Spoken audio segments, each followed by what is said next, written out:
This is the only fourth time in NCAA tournament history, Ken, that we will have seen a national championship rematch in next year's tournament. We saw it in 1991 when Duke beat UNLV in the national semifinal after UNLV embarrassed Duke in the 1990 title game. Duke ended up winning that game, obviously en route to beating Roy Williams in Kansas for Coach K's first national title. 2007, Florida beat UCLA after beating them in the 2006 title game.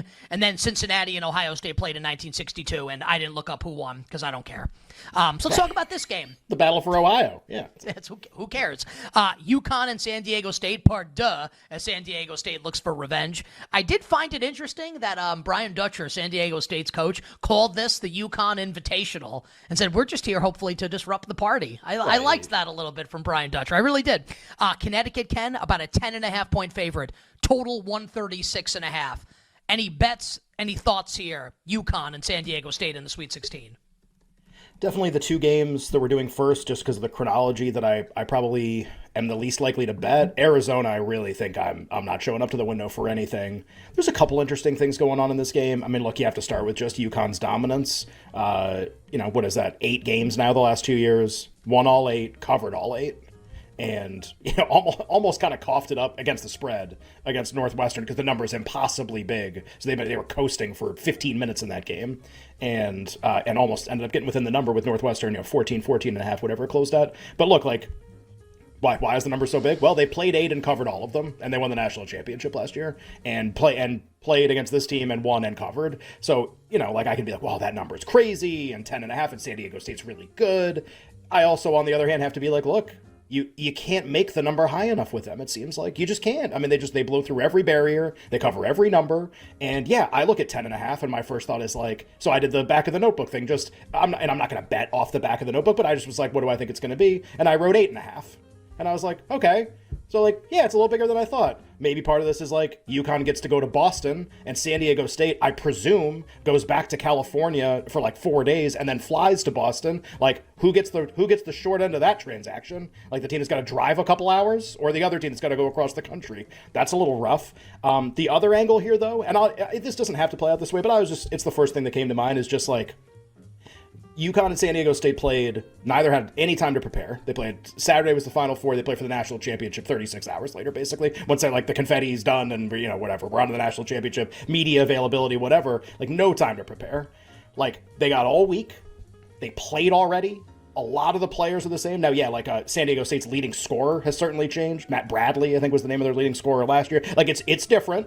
Like, UConn had a bunch of pros, now they got a bunch of different pros, but same coaches, a lot of the same styles, and ton of familiarity, more than you usually get in a game like this. A lot of time to prep. They're going to know each other really well, even if it's like some of the different players. So like, that kind of, anytime you get something like that, dog under is always kind of like where my mind goes to first, where it's just like, is it going to be pretty tough to like score against the other team in this game for both teams?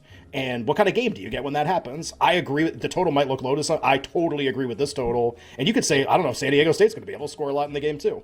That's my first thought is like, is it San Diego State and the under parlayed?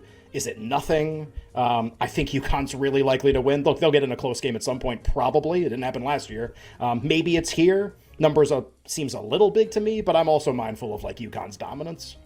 So you think unlikely that you'd step in front of the UConn train here and bet the points with take the points with San Diego State? If I did, I'd probably do it with the under and like hope that I get the really bad UConn shooting game, like Tennessee bad. Like that's probably what's required here.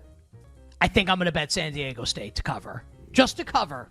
I don't think they're going to win. I don't know if they're going to get like Anaya. I almost cursed. Last 2 years. Last 2 years didn't do it for you on UConn. It's like, no, this is going to be different. But I mean, like they could win the game by 9. Yeah. They could win the game by 10, by 4 possessions, and still not cover the spread here. So I just don't know if they're going to win by 20, like 15 to 18, 20 points. So I actually think I'm going to bet San Diego State. I loved what Dutcher had to say, and the Mountain West is a jabroni conference, obviously, and embarrassed itself yet again. I'll give Danny Hurley a lot of credit. Obviously, like, he doesn't need me to give him credit. Like, won a title, might win another here. I love that he's kind of taken up for the Big East also. Like, basically, like, hey, committee, like, how do you feel now? All the Big East teams win. The Mountain West sucks. Like, how do we only get 3 teams in the tournament? Like, how does Seton Hall not make it? How does St. John's not make it? Like, kind of like, what the hell are we doing here? The Mountain West is obviously a jabroni conference. San Diego State, and Ken, you made a good point. Like, they beat UAB and then they beat Yale to get here. It's not a jabroni team, though. I think I'm going to end up taking the points with San Diego State, and I think I'm going to wait to do it. Because, like, what's going to happen? San Diego State's going to get bet? Like, UConn's going to get bet, right? It's probably going to go up a little bit. So I think I might end up betting the Aztecs coming up on Thursday night, Ken, right before the game starts. I think is what I'm probably going to do. It looks eye test wise, John, like there's just a difference between UConn and the rest of the field. Everybody in the rest of the field, even the top end teams, it looks like there's a difference. I'm curious if you think San Diego State can give them a game. They're a 10.5-point underdog this week. Well, I think that San Diego State can give Connecticut a bit of a hard time just by the way that they play. Defensively, they're a grind you down type of team. Jaden Ledia's had a sensational season for San Diego State. I do think Reese Dixon would be very key to the matchup. I think it's imperative that Lamont Butler is efficient here and that San Diego State avoids turnovers, which when they're playing their best basketball, guys, they don't turn the ball over much. Playing UConn right now is like playing Patrick Mahomes in the postseason Chiefs. It is. It really is. And I say that because if you make a mistake, you will end up ruining the day. You will end up being on the wrong side. And it won't just be by 5 points. It won't just be by 10 points.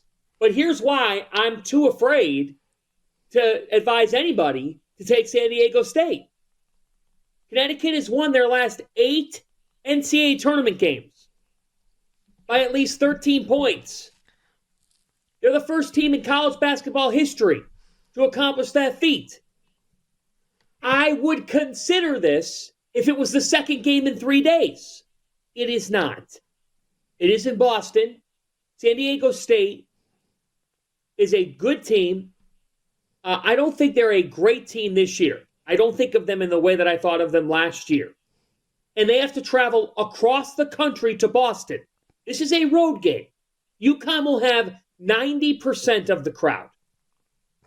I'm not going against the Huskies here. This is Connecticut. If you're willing to buy a couple of points, but UConn is winning this ball game by double digits. That's a pretty compelling case for Connecticut coming up on Thursday in the national championship rematch against San Diego State. As well as Gonzaga's played in the stretch that they've been on, and they've improved so much from January 1st until now, February 1st until now. What I said was there isn't a lot in there that's like, well, when they play really top-end competition, this is what it's going to look like. And this is the knock on Gonzaga. Like, this is why the Mark Few teams get criticized so much. It's just because of, like, the way the schedule breaks and the way non-conference versus conference play breaks. That's like they get into the meat of the conference schedule. They don't play a lot of top-end teams. And then in the tournament so far, it's like a really, like throwaway first-round game. Like, maybe McNeese State might as well play in the WCC, to be perfectly honest. And then it's hurt Kansas at altitude in a terrible spot. Like, it's tough to... Like, there are teams in a big spot, even getting points 3, 4, 5.5 that play in a big conference, you feel like can show up with a high ceiling performance. My concern is, like, I don't know if I'd bet in this one game. I don't know if I'd bet Gonzaga to do that. That's the problem. So I need them to win. The price was huge, and that's why I bet it. And, like, puncher's chance in this game was hoping both Matt Painter and Rick Barnes would be out by now or by the time they play him in the next game. That's why you make the bet. Now that we're here, it's like, yeah, this is going to be a little tough. And Gonzaga, I think, is the most popular bet among, like, the people that I've talked to, just, like, so far today. This is the game that gets brought up all the time. People, to be fair, like taking points against Matt Painter with a team that's playing really well right now. If I had to bet the game, I would probably bet Purdue, and it's just quality of competition for Gonzaga. It's not the same thing as, like, the way I kind of, like, broke this down for the Super Bowl with Kansas City and San Francisco. It's a little like man of science, man of faith, though. Like, man of science, I think you probably like Purdue of the game. And man of faith, it's like, instead of, like, betting on Patrick Mahomes, you bet against Matt Painter. Like, which force is more powerful? Like, on Mahomes or against Painter? Like, which is better? Probably on Mahomes, but I think people get the point.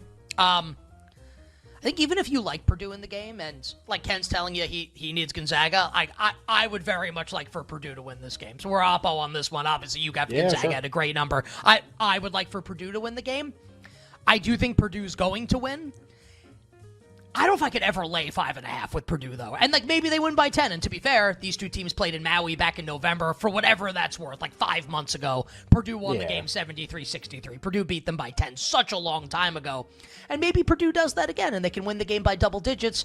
Or maybe, Mark Few is going to be, he'll be in the lab for a couple days here, cooking something up for Zach Edey, and maybe the answer is nothing, and Edey goes for 30 and 20. Maybe Edey goes for 30 and 20, and Gonzaga's still able to cover the spread. I do think that Purdue's going to win. What, they're going to win by 6 or more? Maybe I will end up laying them by Friday. I do like Purdue in the game. Probably have some kind of money line, them in a money line parlay with Marquette. Maybe put Arizona in it as well on Thursday. So I do like Purdue in this game.